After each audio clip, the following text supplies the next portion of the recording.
Hello everyone, welcome to tech talk and tips. आज मैं आपके लिए लेके आया हूँ एमएस एक्सेल में पाइवट टेबल कैसे लगाते हैं।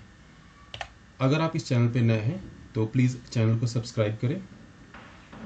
सबसे पहले हम शुरू करते हैं एक्सेल में पाइवट टेबल का डेफिनेशन क्या होता है।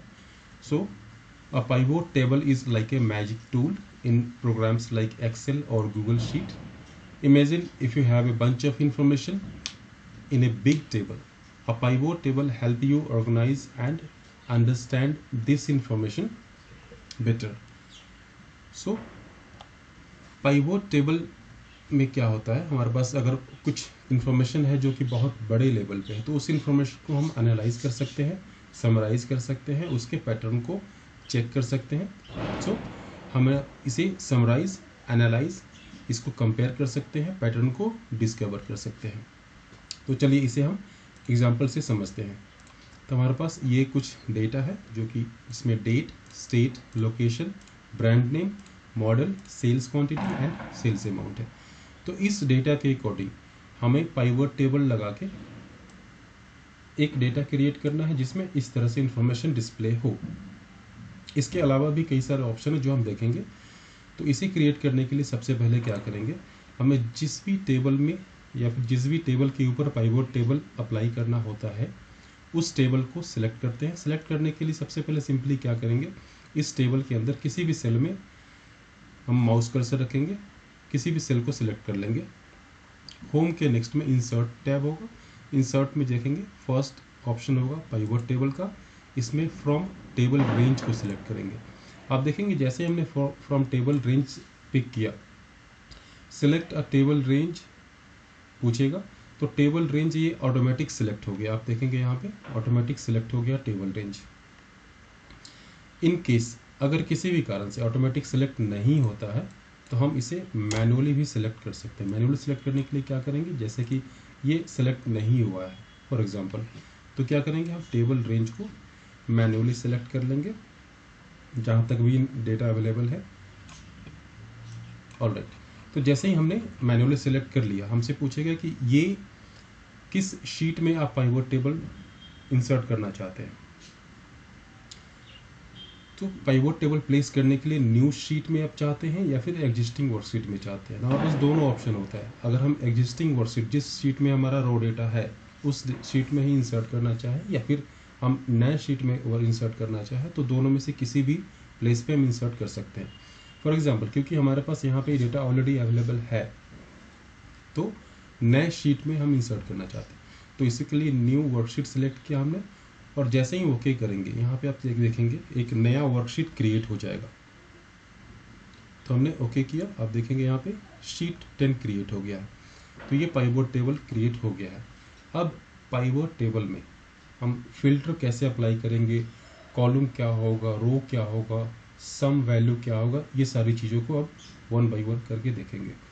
सबसे पहले अगर हमारे पास कोई भी इंफॉर्मेशन है, डेटा है, तो इसके अकॉर्डिंग हमें क्रिएट करना है। तो चलिए इसे हम कॉपी कर लेते हैं रेफरेंस के लिए और शीट 10 में हमने इसे डाल दिया यहाँ पे। तो ये हमारे पास सोर्स डेटा के अकॉर्डिंग एक डेटा है, तो इसे हमने पेस्ट कर दिया। ऑलराइट, इसमें आप देखेंगे पाइवट टेबल हमने क्रिएट किया, तो पाइवट टेबल 7 यहाँ पे क्रिएट हुआ है। जैसे ही हम इस पाइवट टेबल रेंज के बाहर होते हैं तो पाइवट टेबल का ऑप्शन डिस्प्ले नहीं करेगा। जैसे ही हम इस पर क्लिक करेंगे तो आप राइट साइड में देखेंगे पाइवट टेबल फील्ड्स डिस्प्ले होगा। बाहर क्लिक करेंगे डिसअपियर हो जाएगा। पाइवट टेबल बॉर्डर के अंदर क्लिक करेंगे तो ये अपियर हो जाएगा। हम यहाँ पे डेट के अकॉर्डिंग फिल्टर लगाते हैं, तो यहाँ पे डेट आप देखेंगे डेट अपियर हो गया। ऑलराइट, हमें रो लेवल में क्या चाहिए, तो हमें ब्रांड नेम चाहिए रो लेवल में, तो हमने ब्रांड नेम को ले लिया रो लेवल। आप देखेंगे ब्रांड नेम यहाँ पे आ गया। ऑलराइट, नेक्स्ट हमें कॉलम में क्या चाहिए, Delhi, Karnataka, Maharashtra and grand total. ठीक है, तो हम इसमें जो स्टेट है स्टेट को ले लेंगे कॉलम में। देखेंगे दिल्ली, कर्नाटका, महाराष्ट्र और ग्रैंड टोटल यहाँ पे आ गया। ग्रैंड टोटल कैसे आया और क्यों आया इस पर हम बाद में बात करेंगे। ऑलराइट, हमारे पास अब क्या है, सेल्स क्वांटिटी। तो हमने सेल्स क्वांटिटी को सम ऑफ वैल्यूज में ले लिया, तो सेल्स क्वांटिटी यहाँ पे आ गया। अब आप डेटा को कंपेयर कर सकते हैं। ये डेटा यहाँ पे, चूँकि यहाँ पे 876 और 877 है, मैंने सोर्स डेटा में कुछ मॉडिफिकेशन किए थे इस टेबल को क्रिएट करने के बाद, तो यहाँ पे कुछ माइनर चेंजेस हो सकते हैं, but most of the data आप चेक करेंगे यहाँ पे सेम ही होगा। अब पाइवट टेबल में क्या क्या ऑप्शन हो सकता है, जैसे कि मैंने आपको बताया ग्रैंड टोटल, तो ग्रैंड टोटल अपीयर डिसअपीयर अगर हमें चाहिए या नहीं चाहिए, इसके ऊपर हम उसे रिमूव कर सकते हैं अपने रिक्वायरमेंट के अकॉर्डिंग और ऐड भी कर सकते हैं। जैसे कि मैंने आपको बताया कि पाइवट टेबल के बाहर क्लिक करेंगे तो इसका कोई ऑप्शन नहीं आएगा। पाइवट टेबल के जैसे ही बाउंड्री के अंदर क्लिक करेंगे तो पाइवट टेबल फील्ड्स भी अपीयर हो जाएगा। आप यहाँ पे देखेंगे पाइवट टेबल एनालाइज भी अपीयर हो जाएगा। बाहर क्लिक करेंगे ये डिसअपीयर हो जाएगा इस सेल के अंदर, तो ये अपीयर हो जाएगा। ऑलराइट, तो यहाँ पे हम पाइवट टेबल एनालाइज पे जाएंगे, यहाँ पे डिज़ाइन का ऑप्शन आएगा, डिज़ाइन पे क्लिक करेंगे तो बहुत सारे डिज़ाइन अवेलेबल होते हैं यहाँ पे, तो आप अपने अकॉर्डिंग इस डिज़ाइन को आप मॉडिफाई कर सकते हैं। देख सकते हैं डिफरेंट पैटर्न्स यहाँ पे अवेलेबल है, डिज़ाइन है, कलर है, तो ऐसे आप मॉडिफाई कर सकते हैं अपने रिक्वायरमेंट के अकॉर्डिंग, प्रेजेंटेशन के अकॉर्डिंग। ऑलराइट, आप यहाँ चेक करेंगे एक ऑप्शन आएगा बैंडेड रोज। बैंडेड रोज मीन्स इसमें जो भी रो होगा वो अल्टरनेट रो आपका बैंडेड हो जाएगा, मीन्स कलर हो जाएगा। आप चेक करेंगे अल्टरनेट रोज कलर हो जाएगा। नेक्स्ट है banded column. Similarly banded column means alternate column band हो जाएगा। ऑलराइट, अगर आप चाहते हैं रो हेडर को दिखाएगा, रो कॉलम हेडर दिखाएगा। ओके, अब यहाँ पे देखेंगे आप ग्रैंड टोटल का एक ऑप्शन आएगा। इसमें बहुत सारे ऑप्शन है, मैं आपको मेन ऑप्शन बता रहा हूँ। ग्रैंड टोटल आएगा, इसमें आप देखेंगे off for rows and column. जैसे ही इस पर क्लिक करेंगे तो ग्रैंड टोटल जो हमारा ये कॉलम में है और एक ग्रैंड टोटल जो रो में है ये डिसअपीयर हो जाएगा। तो ग्रैंड टोटल पे क्लिक करेंगे off for rows and column, तो आप देखेंगे ये डिसअपीयर हो गया। इसे फिर से अपीयर कराना है तो क्या करेंगे, पाइवट टेबल के अंदर क्लिक करेंगे, डिज़ाइन पे जाएंगे, ग्रैंड टोटल पे जाएंगे और on for rows and column, तो ये ऑन हो जाएगा। तो इस तरह से अपने रिक्वायरमेंट के अनुसार आप सिर्फ चाहते हैं कि इसमें रो में हो तो on for column only check करेंगे, सिर्फ कॉलम में ऑन होगा।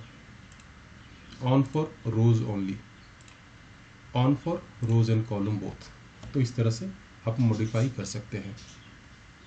ऑलराइट, एक और सिनारियो लेते हैं। सपोज कि हमने पाइवट टेबल लगाया और उसके बाद जो सोर्स डेटा है उसमें कुछ मॉडिफिकेशन या चेंजेस करने हैं, तो चलिए इसे देखते हैं कि मॉडिफिकेशन चेंजेस कैसे कर सकते हैं। अगर हमने सोर्स डेटा में कुछ चेंज किया तो destination means pivot table data में ये कैसे अपीयर होगा, अगर नहीं होगा तो हमें क्या करना होगा डेटा को अपडेट करने के लिए। किसी भी एक एग्जांपल को लेते हैं। सपोज कि हमने किसी भी इस ब्रांड को लिया जीप, तो जीप में आप देखेंगे इसको मैंने हाईलाइट कर दिया है समझने के लिए। तो जीप में करंट वैल्यू क्या है, करंट वैल्यू हमारा कितना है और हमने अभी ऐड कितना किया,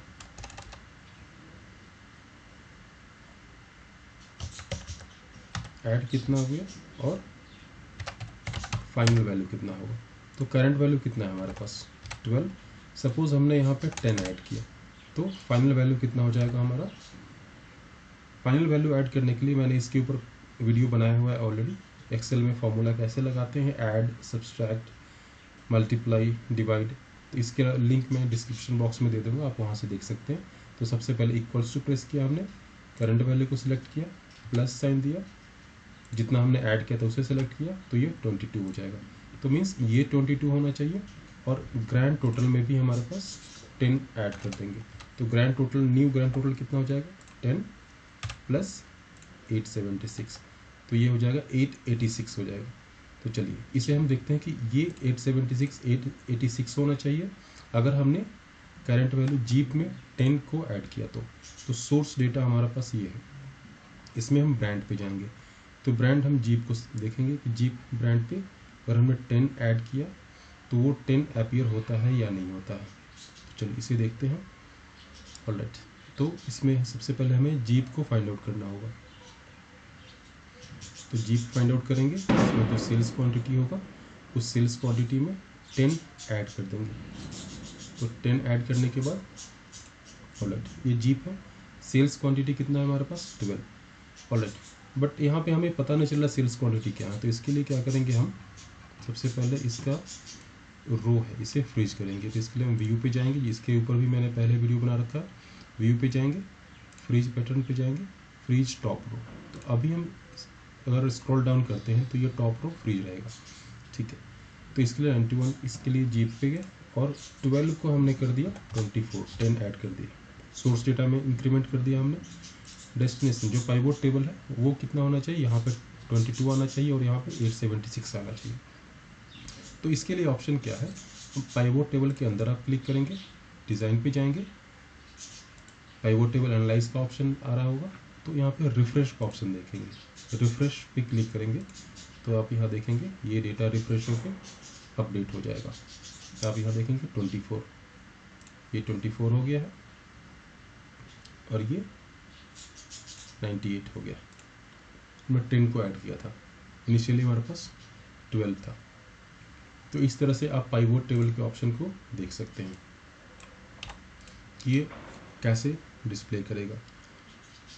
इसके अलावा आज के इस पाइवोट टेबल में इतना ही। अगर आप चाहते हैं कि मैं कुछ और वीडियो देखें, जैसे एक्सेल शीट में फॉर्मूला कैसे लगाते हैं, एक्सेल में ऑटो बॉर्डर और ऑटो सेल एडजस्टर कैसे वर्क करता है, टॉप रो को फ्रीज कैसे करते हैं, डेटा ट्रांसपोज कैसे करते हैं, वैल्यू को रेप्लिकेट कैसे करते हैं और सेल में नेविगेट कैसे करते हैं, इसके ऊपर मैंने वीडियो ऑलरेडी बना रखा है। इसका लिंक मैं डिस्क्रिप्शन बॉक्स में दे दूंगा, आप वहाँ से देख सकते हैं।